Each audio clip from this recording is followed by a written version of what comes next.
মসজিদে যখন আসি তখন আমরা মনে করি আল্লাহ ছাড়া কোনো ইলাহ নাই, কিন্তু যখন আমরা ব্যবসার ক্ষেত্রে আসি তখন ওইটা বাতিল হয়ে যায়।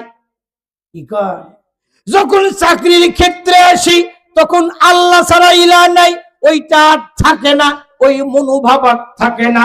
ও মুসলমান, তাওহীদবাদী মুসলমান যদি হতে চাও, আল্লাহ ছাড়া ইলাহ নাই এই বাক্যটা যেমন মসজিদে, যেমন মাদ্রাসায়, যেমন ব্যবসায়, যেমন আপনার চাকরিতে, সব জায়গায় এই কথাকে প্রাধান্য দিতে হবে।